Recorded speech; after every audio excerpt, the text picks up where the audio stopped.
বিসমিল্লাহির রহমানির রহিম। পরম করুণাময় ও অসীম দয়ালু আল্লাহর নামে শুরু। ইয়াসআলুনাকা আনিল আনফাল কুলিল আনফালু লিল্লাহি ওয়ার রাসূল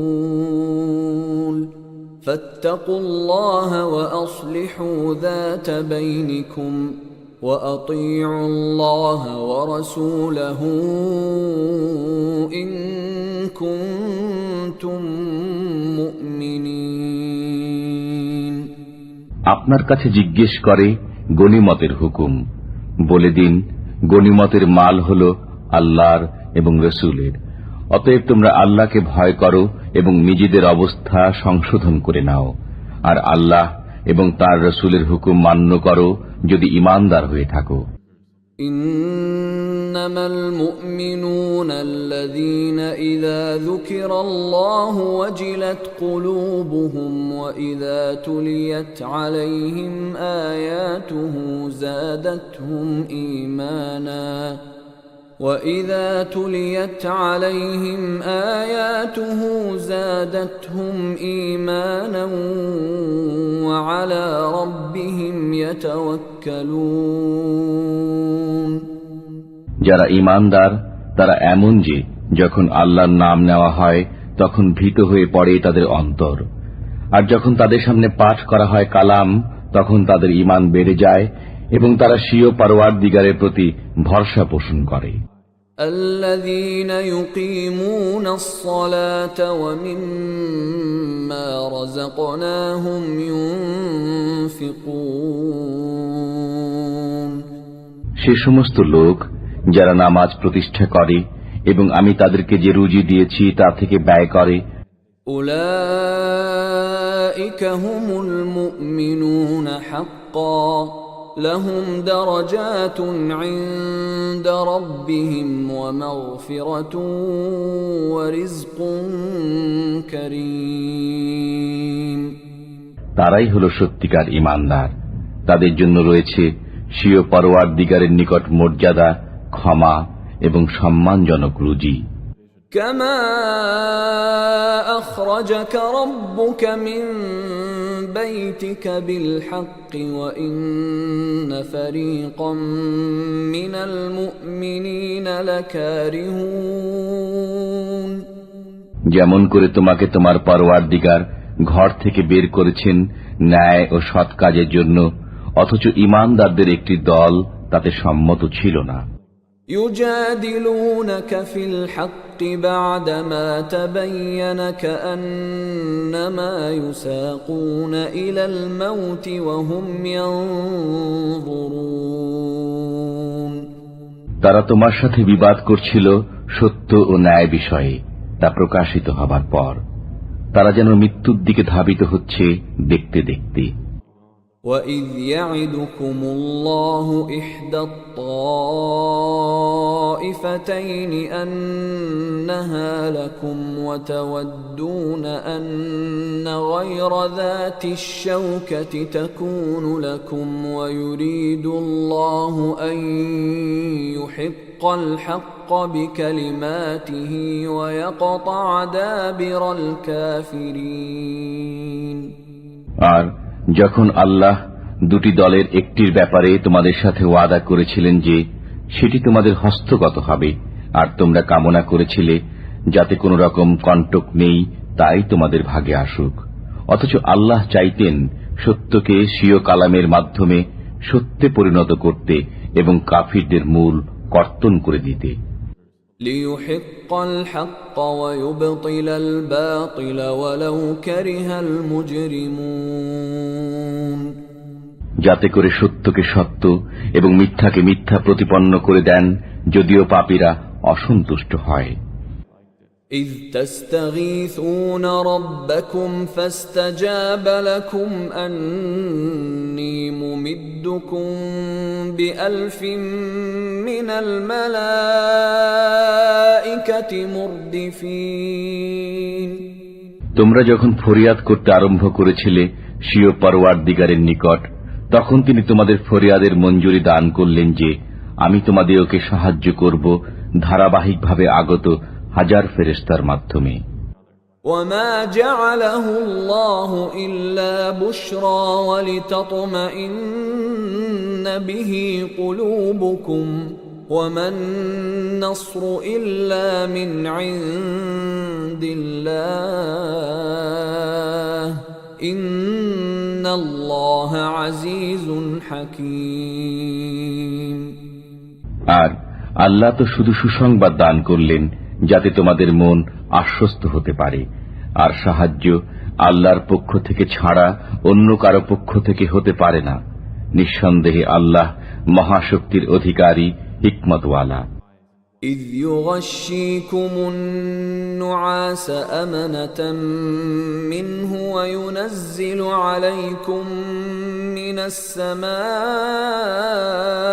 ماء ليطهركم به ويذهب عنكم رجز الشيطان وليربط على قلوبكم ويثبت به الأقدام। তখন তিনি আরোপ করেন তোমাদের উপর তন্দ্রাচ্ছন্নতা নিজের পক্ষ থেকে তোমাদের প্রশান্তির জন্য, এবং তোমাদের উপর আকাশ থেকে পানি অবতরণ করেন যাতে তোমাদের পবিত্র করে দেন, এবং যাতে তোমাদের থেকে অপসারিত করে দেন শয়তানের অপবিত্রতা, আর যাতে করে সুরক্ষিত করে দিতে পারেন তোমাদের অন্তরসমূহকে, এবং তাতে যেন সুদৃঢ় করে দিতে পারেন তোমাদের পাগুলো। إذ يوحي ربك إلى الملائكة أني معكم فثبتوا الذين آمنوا سألقي في قلوب الذين كفروا الرعب فاضربوا فوق الأعناق واضربوا منهم كل بنان। যখন নির্দেশ দান করেন ফেরেশতাদের তোমাদের পরওয়ারদিগার যে আমি সাথে রয়েছি তোমাদের, সুতরাং তোমরা মুসলমানদের চিত্তসমূহকে ধীর স্থির করে রাখো, আমি কাফিরদের মনে ভীতির সঞ্চার করে দেব। কাজেই গর্দানের উপর আঘাত হানো এবং তাদেরকে কাটো জোড়ায় জোড়ায়। ذلك بأنهم شاقوا الله ورسوله ومن يشاقق الله ورسوله فإن الله شديد العقاب। যেহেতু তারা অবাধ্য হয়েছে আল্লাহ এবং তাঁর রসুলের, সেজন্য এই নির্দেশ। বস্তুত যে লোক আল্লাহ ও রসুলের অবাধ্য হয় নিঃসন্দেহে আল্লাহর শাস্তি অত্যন্ত কঠোর। ذلكم فذوقوه وأن للكافرين عذاب النار। That is yours, so taste it. আপাতত বর্তমানে শাস্তি তোমরা আস্বাদন করে নাও এবং জেনে রাখো যে কাফিরদের জন্য রয়েছে দোজখের আযাব। يا أيها الذين آمنوا إذا لقيتم الذين كفروا زحفا فلا تولوهم الأدبار। হে ঈমানদারগণ, তোমরা যখন কাফিরদের সাথে মুখোমুখি হবে তখন পশ্চাৎপসরণ করবে না। ومن يولهم يومئذ دبره إلا متحرفا لقتال أو متحيزا إلى فئة فقد باء بغضب من الله ومأواه جهنم وبئس المصير। আর যে লোক সেদিন তাদের থেকে পশ্চাৎপসরণ করবে, অবশ্য সে লড়াইয়ের কৌশল পরিবর্তন কল্পে কিংবা যে নিজ সৈন্যদের নিকট আশ্রয় নিতে আসে সে ব্যতীত অন্যরা আল্লাহর গজব সাথে নিয়ে প্রত্যাবর্তন করবে, আর তার ঠিকানা হল জাহান্নাম। বস্তুত সেটা হল নিকৃষ্ট অবস্থান। فلم تقتلوهم ولكن الله قتلهم وما رميت إذ رميت ولكن الله رمى وليبلي المؤمنين منه بلاء حسنا إن الله سميع عليم সুতরাং তোমরা তাদেরকে হত্যা করনি, বরং আল্লাহই তাদেরকে হত্যা করেছেন। আর তুমি মাটির মুষ্টি নিক্ষেপ করনি যখন তা নিক্ষেপ করেছিলে, বরং তা নিক্ষেপ করেছিলেন আল্লাহ স্বয়ং, যেন ঈমানদারদের প্রতি ঈসান করতে পারেন যথার্থভাবে। নিঃসন্দেহে আল্লাহ শ্রবণকারী, পরিজ্ঞাত। ذلكم وأن الله موهن كيد الكافرين এটা তো গেল, আর জেনে রাখো আল্লাহ নস্যাৎ করে দেবেন কাফিরদের সমস্ত কলাকৌশল।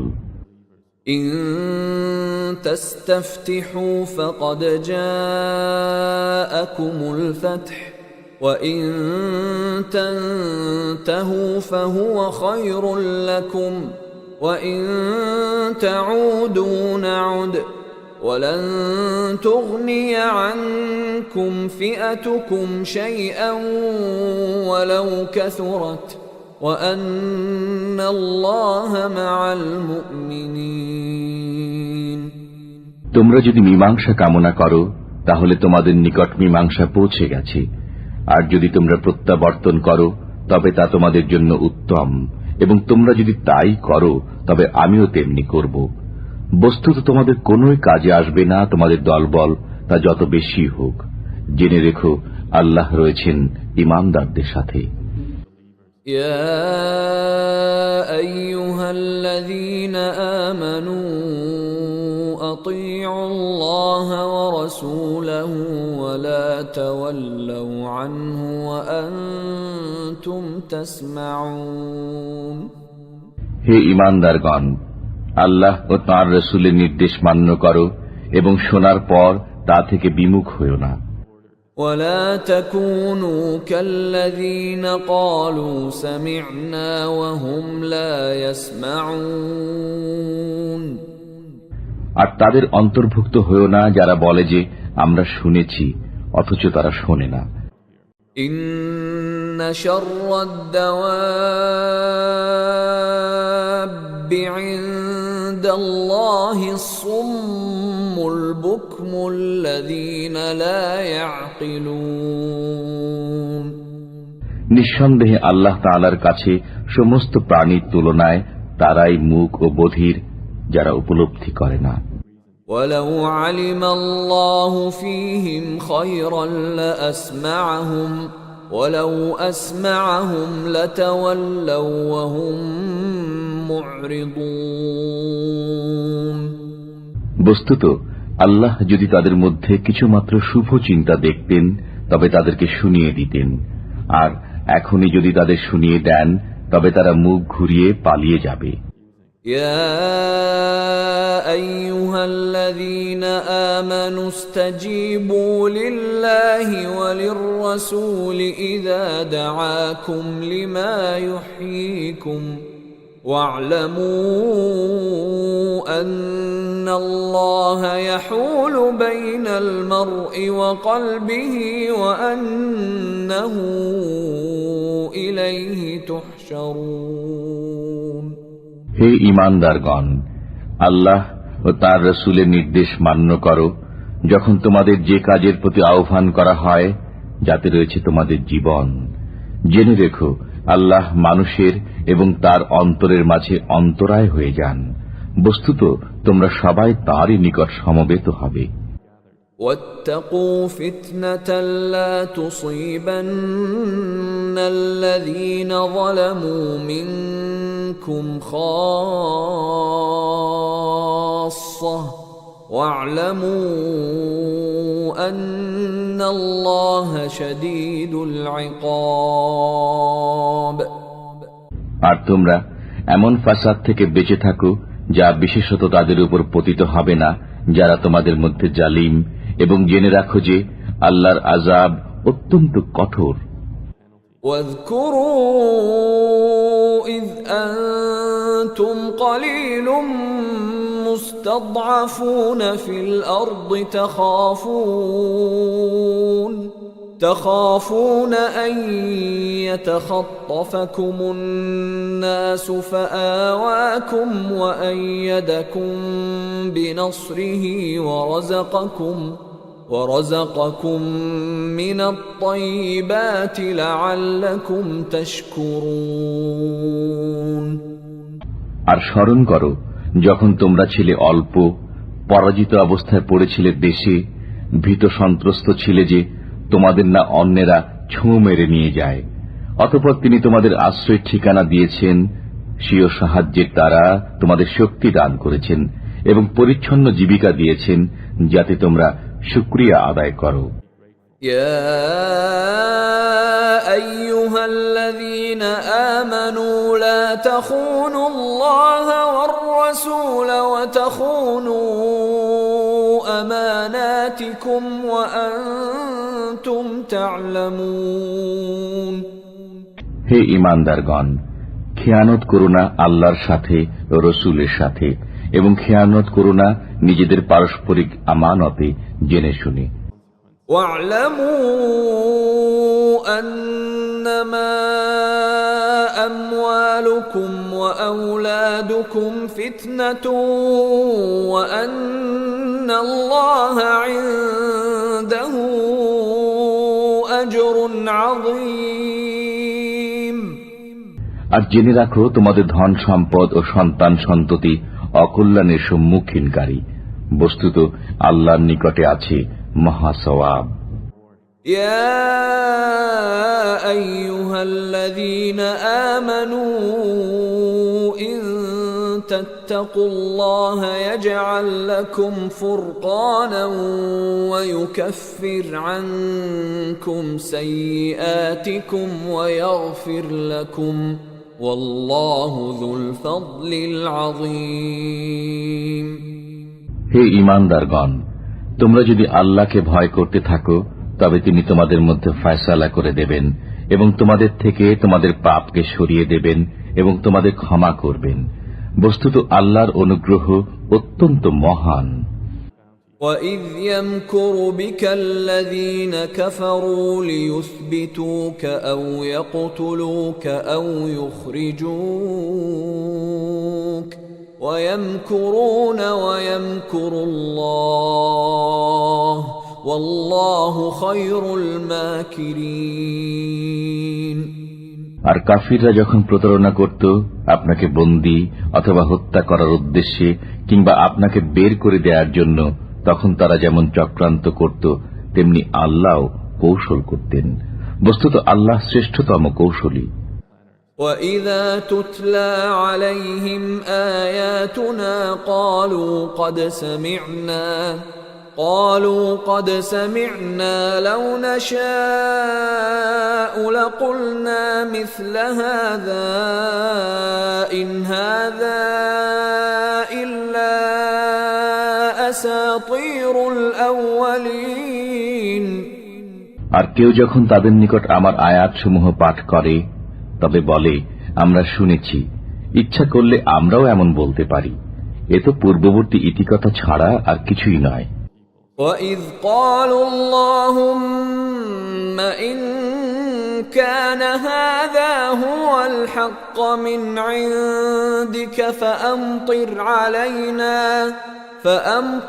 عَلَيْنَا حِجَارَةً مِنَ السَّمَاءِ أَوْ ائْتِنَا بِعَذَابٍ أَلِيمٍ তাছাড়া তারা যখন বলতে আরম্ভ করে যে, ইয়া আল্লাহ, এই যদি তোমার পক্ষ থেকে আগত সত্য দিন হয়ে থাকে তবে আমাদের উপর আকাশ থেকে প্রস্তর বর্ষণ করো কিংবা আমাদের উপর বেদনাদায়ক আযাব নাজিল করো।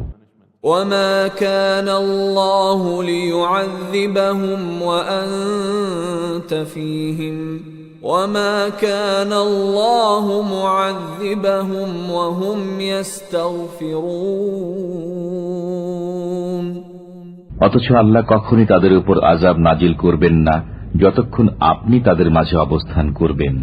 তাছাড়া তারা যতক্ষণ ক্ষমা প্রার্থনা করতে থাকবে আল্লাহ কখনো তাদের উপর আযাব দেবেন না। وما لهم ألا يعذبهم الله وهم يصدون عن المسجد الحرام وما كانوا أولياءه إن أولياؤه إلا المتقون ولكن أكثرهم لا يعلمون আর তাদের মধ্যে এমন কি বিষয় রয়েছে যার ফলে আল্লাহ তাদের উপর আযাব দান করবেন না, অথচ তারা মসজিদে হারামে যেতে বাধা দান করে, অথচ তাদের সে অধিকার নেই। এর অধিকার তো তাদেরই রয়েছে যারা পরহেজগার, কিন্তু তাদের অধিকাংশই সে বিষয়ে অবহিত নয়। وما كان صلاتهم عند البيت إلا مكاء وتصدية فذوقوا العذاب بما كنتم تكفرون আর কাবার নিকট তাদের নামাজ বলতে শীষ দেয়া আর তালি বাজানো ছাড়া অন্য কিছুই ছিল না। অতএব এবার নিজেদের কৃত কুফরির আযাবের স্বাদ গ্রহণ করো। ইন্নাল্লাযীনা কাফারু ইউনফিকুনা আমওয়ালাহুম লিয়াসুদ্দু আন সাবিলিল্লাহ فسينفقونها ثم تكون عليهم حسرة ثم يغلبون والذين كفروا إلى جهنم يحشرون নিঃসন্দেহে যেসব লোক কাফির তারা ব্যয় করে নিজেদের ধন সম্পদ যাতে করে বাধা দান করতে পারে আল্লাহর পথে। বস্তুত এখন তারা আরো ব্যয় করবে, তারপর তাই তাদের জন্য আক্ষেপের কারণ হবে এবং শেষ পর্যন্ত তারা হেরে যাবে। আর যারা কাফির তাদেরকে দোজখের দিকে তাড়িয়ে নিয়ে যাওয়া হবে। ليميز الله الخبيث من الطيب ويجعل الخبيث بعضه على بعض فيركمه جميعا فيجعله في جهنم أولئك هم الخاسرون যাতে পৃথক করে দেন আল্লাহ অপবিত্র নাপাককে পবিত্র পাক থেকে, আর যাতে একটির পর একটিকে স্থাপন করে সমবেত স্তূপে পরিণত করেন এবং পরে দোজখে নিক্ষেপ করেন, এরাই হল ক্ষতিগ্রস্ত। قل للذين كفروا إن ينتهوا يغفر لهم ما قد سلف وإن يعودوا فقد مضت سنة الأولين তুমি বলে দাও কাফিরদেরকে যে তারা যদি বিরত হয়ে যায় তবে যা কিছু ঘটে গেছে ক্ষমা হয়ে যাবে, পক্ষান্তরে আবারও যদি তাই করে তবে পূর্ববর্তীদের পথ নির্ধারিত হয়ে গেছে। وقاتلوهم حتى لا تكون فتنة ويكون الدين كله لله فإن انتهوا فإن الله بما يعملون بصير আর তাদের সাথে যুদ্ধ করতে থাকো যতক্ষণ না ভ্রান্তি শেষ হয়ে যায় এবং আল্লাহর সমস্ত হুকুম প্রতিষ্ঠিত হয়ে যায়। তারপর যদি তারা বিরত হয়ে যায় তবে আল্লাহ তাদের কার্যকলাপ লক্ষ্য করেন। وَإِن تَوَلَّوْا فَاعْلَمُوا أَنَّ اللَّهَ مَوْلَاكُمْ نِعْمَ الْمَوْلَى وَنِعْمَ النَّصِيرُ আর তারা যদি না মানে তবে জেনে রাখো আল্লাহ তোমাদের সমর্থক এবং কতই না চমৎকার সাহায্যকারী। وَاعْلَمُوا أَنَّ ما غنمتم من شيء فأن لله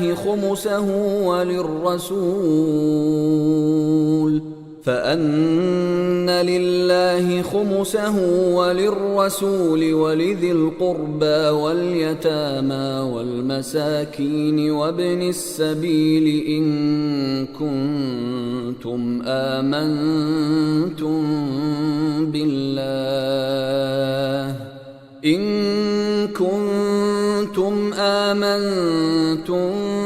بالله وما أنزلنا على عبدنا يوم الفرقان يوم التقى الجمعان والله على كل شيء قدير। আর একথা জেনে রাখো যে কোন বস্তু সামগ্রীর মধ্য থেকে যা কিছু তোমরা গনিমত হিসেবে পাও তার 1/5 হল আল্লাহর জন্য, রসুলের জন্য, তার নিকট আত্মীয় স্বজনের জন্য এবং এতিম, অসহায় ও মুসাফিরদের জন্য, যদি তোমাদের বিশ্বাস থাকে আল্লাহর উপর এবং সে বিষয়ের উপর যা আমি আমার বান্দার প্রতি অবতীর্ণ করেছি ফয়সালার দিনে, যেদিন সম্মুখীন হয়ে যায় উভয় সেনাদল। আর আল্লাহ সবকিছুর উপরই ক্ষমতাশীল। إذ أنتم بالعدوة الدنيا وهم بالعدوة القصوى والركب أسفل منكم ولو تواعدتم لاختلفتم في الميعاد ولكن ليقضي الله أمرا كان مفعولا ليهلك من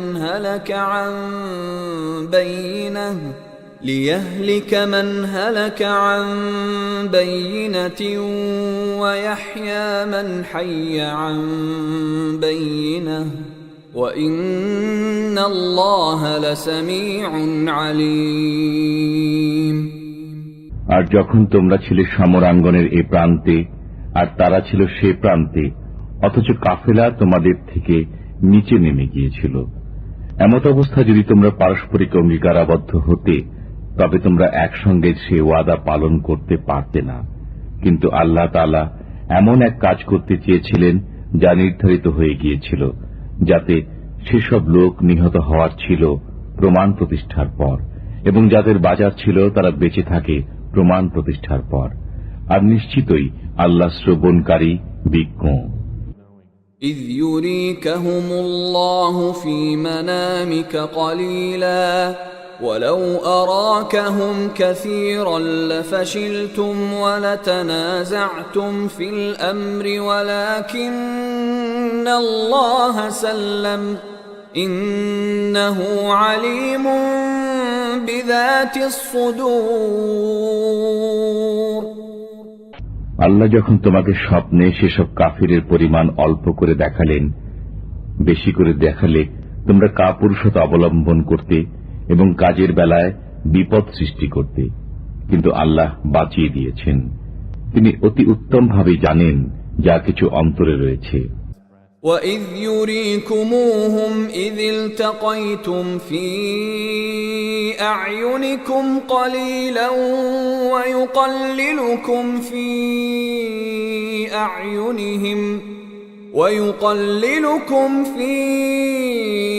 أَعْيُنِهِمْ لِيَقْضِيَ اللَّهُ أَمْرًا كَانَ مَفْعُولًا وَإِلَى اللَّهِ تُرْجَعُ الْأُمُورُ।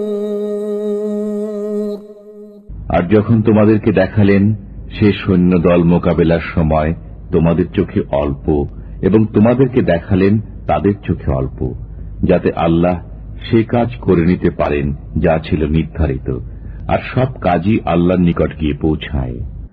يا أيها الذين آمنوا إذا لقيتم فئة فاثبتوا واذكروا الله كثيرا لعلكم تفلحون। হে ঈমানদারগণ, তোমরা যখন কোন বাহিনীর সাথে সংঘাতে লিপ্ত হও তখন সুদৃঢ় থাকো এবং আল্লাহকে অধিক পরিমাণে স্মরণ করো, যাতে তোমরা উদ্দেশ্যে কৃতকার্য হতে পারো। وأطيعوا الله ورسوله ولا تنازعوا فتفشلوا وتذهب ريحكم واصبروا إن الله مع الصابرين। আর আল্লাহ তাআলার নির্দেশ মান্য করো এবং তাঁর রাসূলের। তাছাড়া তোমরা পরস্পরে বিবাদে লিপ্ত হইও না। যদি তা করো তবে তোমরা কাপুরুষ হয়ে পড়বে এবং তোমাদের প্রভাব চলে যাবে। আর তোমরা ধৈর্য ধারণ করো, নিশ্চয়ই আল্লাহ তাআলা রয়েছেন ধৈর্যশীলদের সাথে। ولا تكونوا كالذين خرجوا من ديارهم بطرا ورئاء الناس ويصدون عن سبيل الله والله بما يعملون محيط। আর তাদের মতো হয়ে যেও না যারা বেরিয়েছে নিজেদের অবস্থান থেকে গর্বিত ভাবে এবং লোকদের দেখাবার উদ্দেশ্যে, আর আল্লাহর পথে তারা বাধা দান করত। বস্তুত আল্লাহর আয়ত্তে রয়েছে সে সমস্ত বিষয় যা তারা করে। وَإِذْ زَيَّنَ لَهُمُ الشَّيْطَانُ أَعْمَالَهُمْ وَقَالَ لَا غَالِبَ لَكُمُ الْيَوْمَ مِنَ النَّاسِ وَإِنِّي جَارٌ لَكُمْ فَلَمَّا تَرَاءَتِ الْفِئَتَانِ نَكَصَ عَلَى عَقِبَيْهِ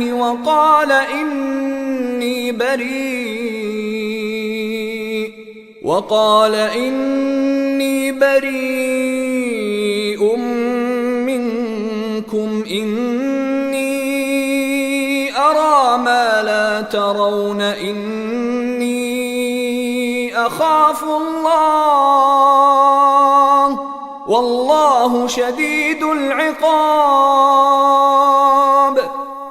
আর যখন সুদৃশ্য করে দিল শয়তান তাদের দৃষ্টিতে তাদের কার্যকলাপকে এবং বলল যে আজকের দিনে মানুষই তোমাদের উপর বিজয়ী হতে পারবে না, আর আমি হলাম তোমাদের সমর্থক। অতঃপর যখন সামনাসামনি হল উভয় বাহিনী, তখন সে অতি দ্রুত পায়ে পিছন দিকে পালিয়ে গেল এবং বলল, আমি তোমাদের সাথে নেই। আমি দেখছি যা তোমরা দেখছো না।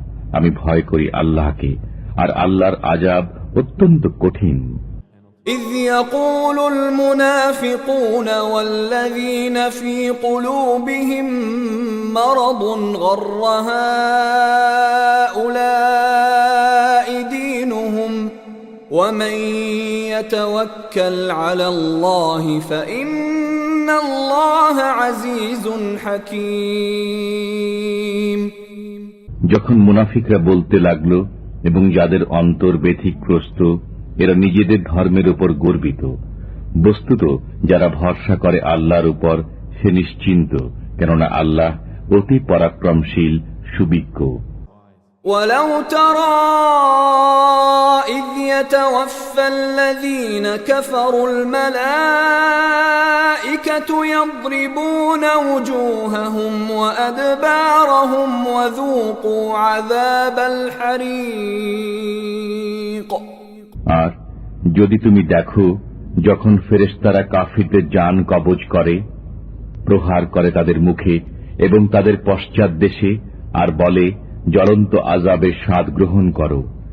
ذلك بما قدمت أيديكم وأن الله ليس بظلام للعبيد। এই হলো সেসবের বিনিময় যা তোমরা তোমাদের পূর্বে পাঠিয়েছ নিজের হাতে। বস্তুত এটি এজন্য যে আল্লাহ বান্দার উপর জুলুম করেন না।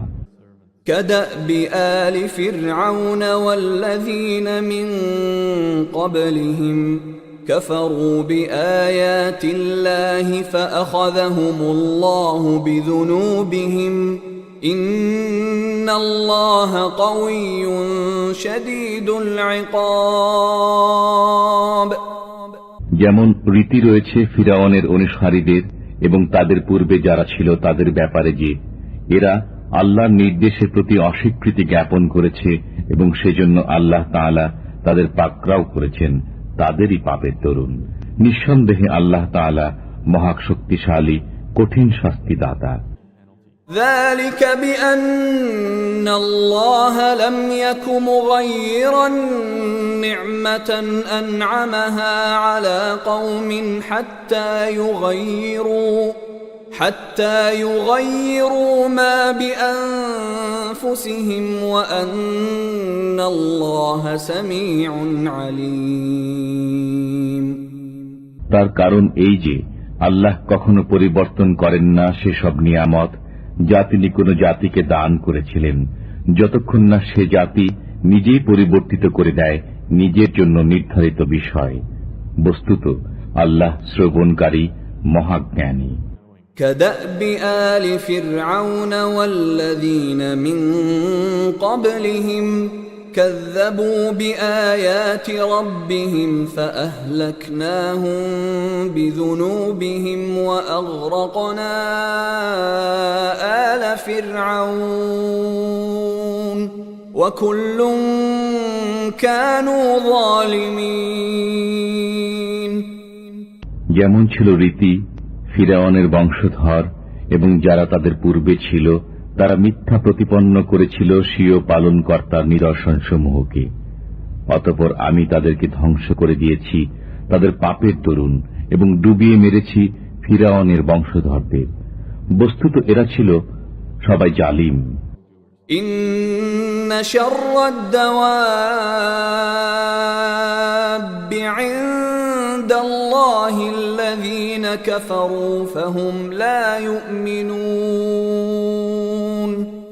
সমস্ত জীবের মাঝে আল্লাহর নিকট তারাই সবচেয়ে নিকৃষ্ট যারা অস্বীকারী হয়েছে অতঃপর আর ঈমান আনেনি।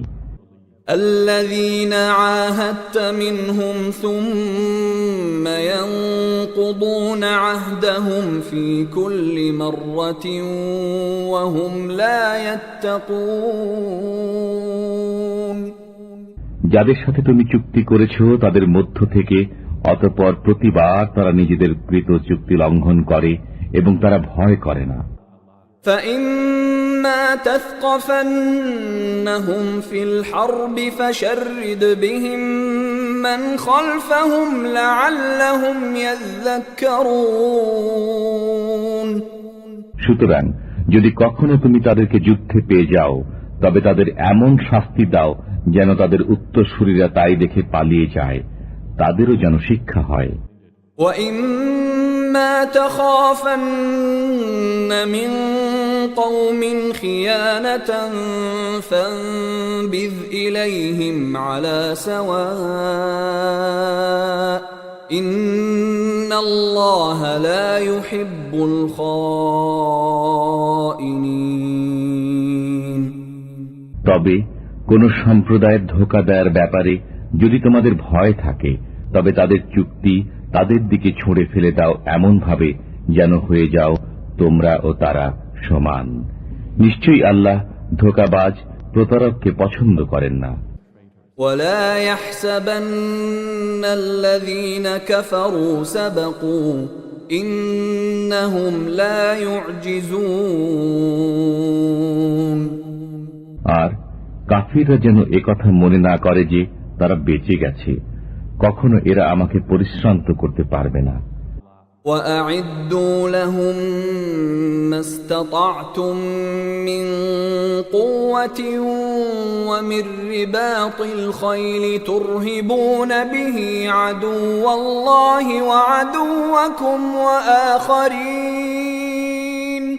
وآخرين من دونهم لا تعلمونهم الله يعلمهم وما تنفقوا من شيء في سبيل الله يوفى إليكم وأنتم لا تظلمون আর প্রস্তুত করো তাদের সাথে যুদ্ধের জন্য যাই কিছু সংগ্রহ করতে পারো নিজের শক্তি সামর্থ্যের মধ্য থেকে এবং পালিত ঘোড়া থেকে, যেন প্রভাব পড়ে আল্লাহর শত্রুদের উপর এবং তোমাদের শত্রুদের উপর, আর তাদেরকে ছাড়া অন্যদের উপরও যাদেরকে তোমরা জানো না। আল্লাহ তাদেরকে চেনেন। বস্তুত যা কিছু তোমরা ব্যয় করবে আল্লাহর রাহে তা তোমরা পরিপূর্ণভাবে ফিরে পাবে এবং তোমাদের কোনো হক অপূর্ণ থাকবে না। وَإِن جنحوا للسلم فاجنح لها وتوكل على الله إنه هو السميع العليم আর যদি তারা সন্ধি করতে আগ্রহ প্রকাশ করে তাহলে তুমিও সেদিকেই আগ্রহী হও এবং আল্লাহর উপর ভরসা করো। নিঃসন্দেহে তিনি শ্রবণকারী, পরিজ্ঞাত। وَإِن يُرِيدُوا أَن يَخْدَعُوكَ فَإِنَّ حَسْبَكَ اللَّهُ هُوَ الَّذِي أَيَّدَكَ بِنَصْرِهِ وَبِالْمُؤْمِنِينَ পক্ষান্তরে তারা যদি তোমাকে প্রতারণা করতে চায় তবে তোমার জন্য আল্লাহই যথেষ্ট।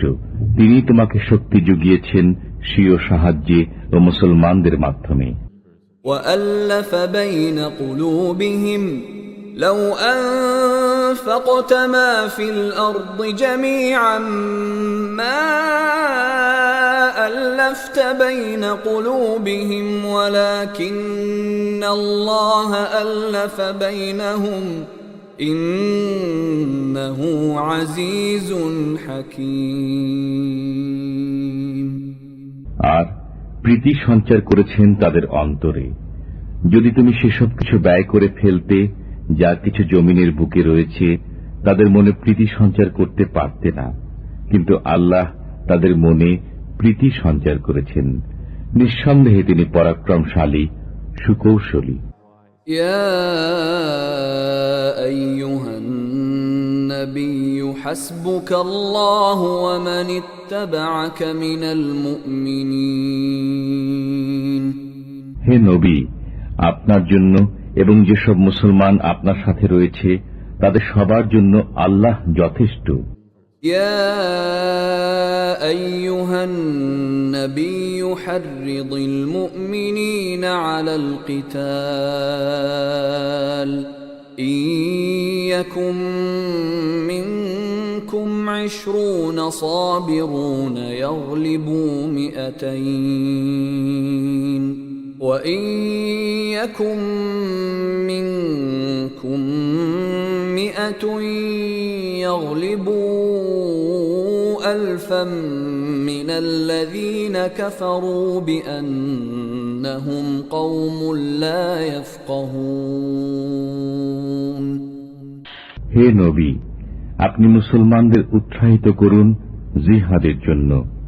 তোমাদের মধ্যে যদি 20 জন দৃঢ়পদ ব্যক্তি বর্তমান থাকে তবে জয়ী হবে 200 মোকাবেলায়, আর যদি তোমাদের মধ্যে থাকে 100 লোক তবে জয়ী হবে 1000 কাফিরের উপর। তার কারণ ওরা জ্ঞানহীন। الآن خفف الله عنكم وعلم أن فيكم ضعفا فإن يكن منكم 100 صابرة يغلبوا 200 وإن يكن منكم 1000 يغلبوا 2000 بإذن الله والله مع الصابرين এখন বোঝা হালকা করে দিয়েছেন আল্লাহ তাআলা তোমাদের উপর, এবং তিনি জেনে নিয়েছেন যে তোমাদের মধ্যে দুর্বলতা রয়েছে। কাজেই তোমাদের মধ্যে যদি দৃঢ়চিত্ত 100 লোক বিদ্যমান থাকে তবে জয়ী হবে 200 উপর, আর যদি তোমরা 1000 হও তবে আল্লাহর হুকুম অনুযায়ী জয়ী হবে 2000 উপর, আর আল্লাহ রয়েছেন দৃঢ়চিত্ত লোকদের সাথে। ما كان لنبي أن يكون له أسرى حتى يثخن في الأرض تريدون عرض الدنيا والله يريد الآخرة والله عزيز حكيم নবীর পক্ষে উচিত নয় বন্দীদেরকে নিজের কাছে রাখা যতক্ষণ না দেশময় প্রচুর রক্তপাত ঘটাবে। তোমরা পার্থিব সম্পদ কামনা করো, অথচ আল্লাহ চান আখিরাত, আর আল্লাহ হচ্ছেন পরাক্রমশালী, হিকমতওয়ালা। لولا كتاب من الله سبق لمسكم فيما أخذتم عذاب عظيم যদি একটি বিষয় না হতো যা পূর্ব থেকেই আল্লাহ লিখে রেখেছেন, তাহলে তোমরা যা গ্রহণ করছো সেজন্য বিরাট আযাব এসে পৌঁছাতো। فكلوا مما غنمتم حلالا طيبا واتقوا الله إن الله غفور رحيم সুতরাং তোমরা খাও গনিমত হিসাবে তোমরা যে পরিচ্ছন্ন ও হালাল বস্তু অর্জন করেছ তা থেকে, আর আল্লাহকে ভয় করতে থাকো, নিশ্চয়ই আল্লাহ ক্ষমাশীল মেহেরবান। يا أيها النبي قل لمن في أيديكم من الأسرى إن يعلم الله في قلوبكم خيرا يؤتكم خيرا مما أخذ منكم ويغفر لكم والله غفور رحيم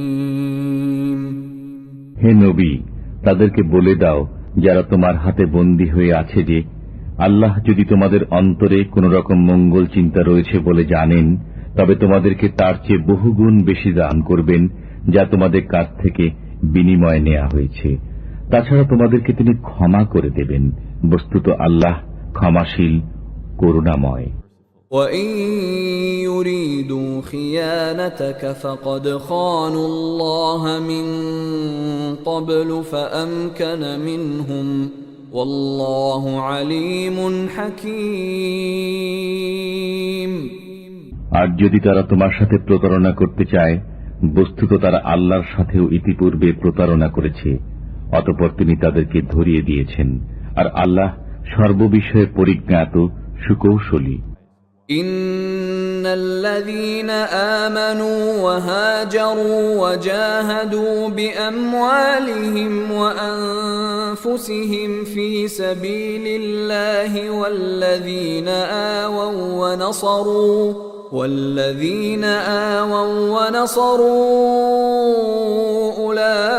أولئك بعضهم أولياء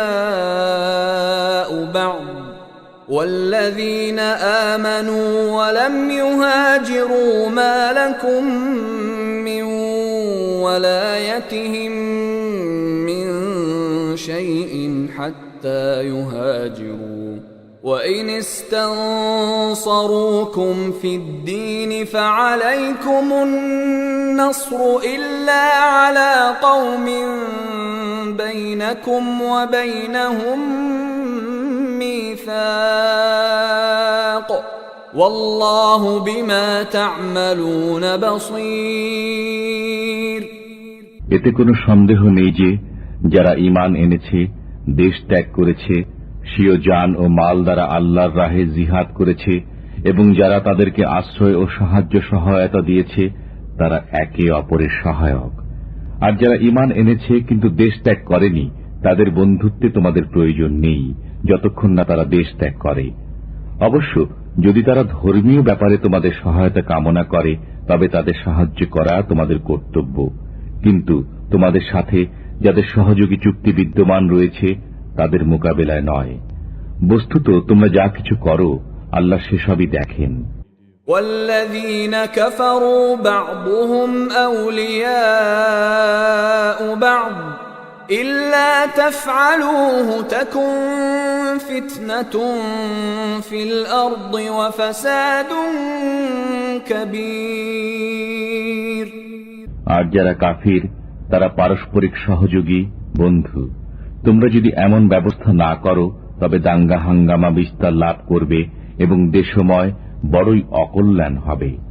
والذين آمنوا وهاجروا وجاهدوا في سبيل الله والذين آووا والذين آووا ونصروا أولئك هم المؤمنون حقا لهم مغفرة ورزق كريم আর যারা ঈমান এনেছে, নিজেদের ঘর বাড়ি ছেড়েছে এবং আল্লাহর রাহে জিহাদ করেছে এবং যারা তাদেরকে আশ্রয় দিয়েছে, সাহায্য সহায়তা করেছে, তারাই হল সত্যিকার মুসলমান। তাদের জন্য রয়েছে ক্ষমা ও সম্মানজনক রুজি। والذين آمنوا من بعد وهاجروا وجاهدوا معكم فأولئك منكم وأولو الأرحام بعضهم أولى ببعض في كتاب الله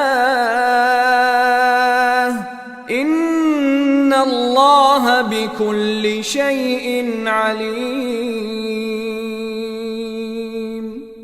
আর যারা ঈমান এনেছে পরবর্তী পর্যায়ে এবং ঘর বাড়ি ছেড়েছে এবং তোমাদের সাথে সম্মিলিত হয়ে জিহাদ করেছে, তারাও তোমাদেরই অন্তর্ভুক্ত। বস্তুত যারা আত্মীয়, আল্লাহর বিধান মতে তারা পরস্পর বেশি হকদার। নিশ্চয়ই আল্লাহ যাবতীয় বিষয়ে সক্ষম ও অবগত।